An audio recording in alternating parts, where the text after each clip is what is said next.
Ang aming lalawigan ay daanin ng mga bagyo. Normally kapag dumadaan ng truck ng bagyo ay dadaan ng Bicol region, malaki ang tsansa o posibilidad ng bagyo ay dumaan sa aming lalawigan.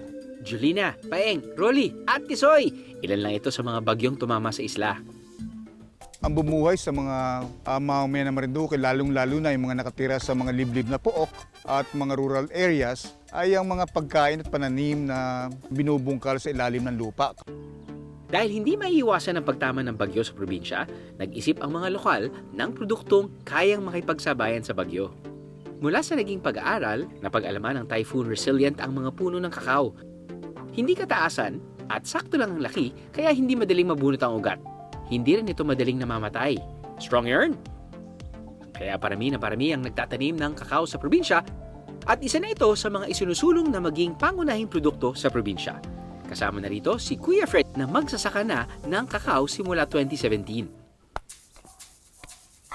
Ano po dyan yung kinakain ito? Oh, ito po, sir. Ito mismo. O yung buto mismo. Para malasahan nyo po, yan ay mayroong kamatamis.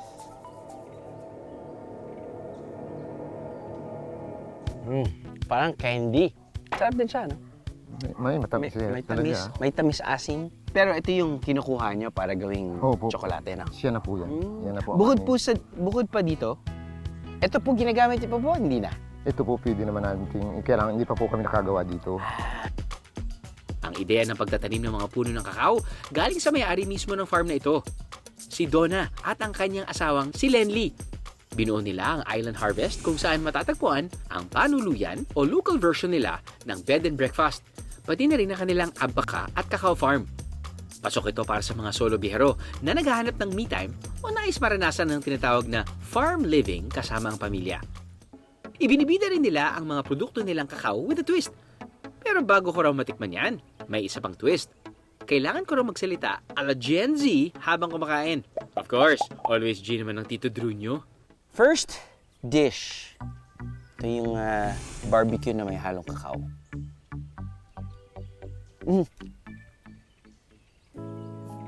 Boogs! Sarap. Subukan naman natin yung, I'm guessing this is pork ribs.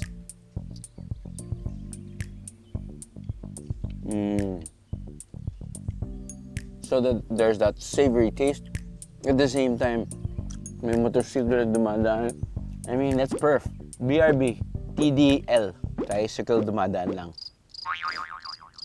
Sorry, I think there's that savory taste from the barbecue at the same time, yung... Wala naman nakatingin, no?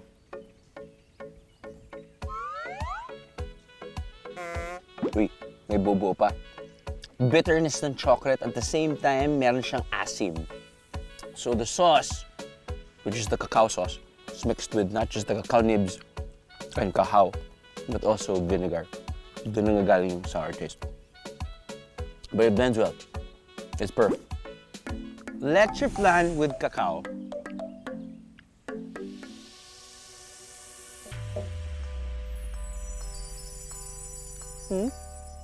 Sobrang kabog na lasa to. Itong klaseng chocolate leche flan na creamy, meron siyang aftertaste na gata. So I'm not sure kung hinaluan siya ng coconut milk. I mean, it's so giving, like, timo, yung sun ngayon nag-open up. Dahil parang eureka moment, mga besh. Oh my God, it's so good. Oh my God. It's been a while since we've featured panghimagas na ganito kasarap. Promise you.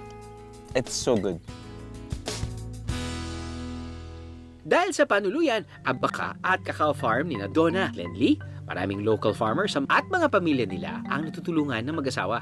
Talagang pangarap namin na igugol ang aming nalalabing oras para sa pagtulong sa aming kapwa. For my husband, dahil talagang tubong Marinduque siya, gusto niyang ibalik yung kabutihang yon. Talagang ang gusto ko'y makatulong sa mga kababaihan at kanilang mga anak na iangat sila tulad ng nangyari sa akin. Meron na silang mga sari-sariling taniman ng kakao. So dagdag kita na sila dahil meron ng kooperatiba din na bumibili ng kanilang mga pananim, ng kanilang ani at gumagawa ng tsokolate tsokolate at tuloy kamay-ari sila doon at dahil doon may kabahagi rin sila sa kita ng kooperatiba na nagproproseso ng kanilang mga ani.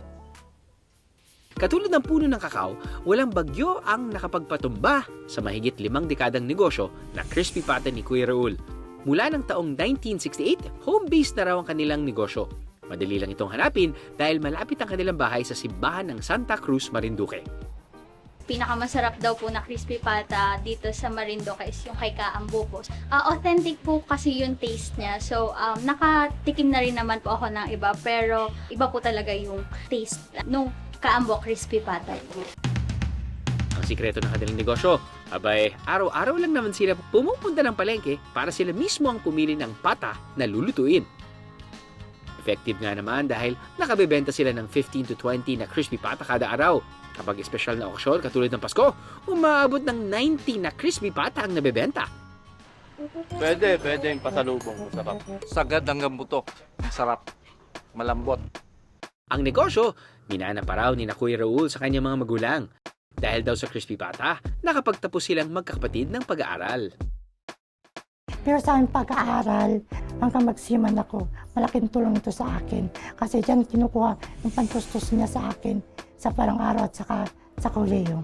Ang bumuhay sa kanya noon, ang ipinangtataguyod niya rin ngayon sa kanyang pamilya.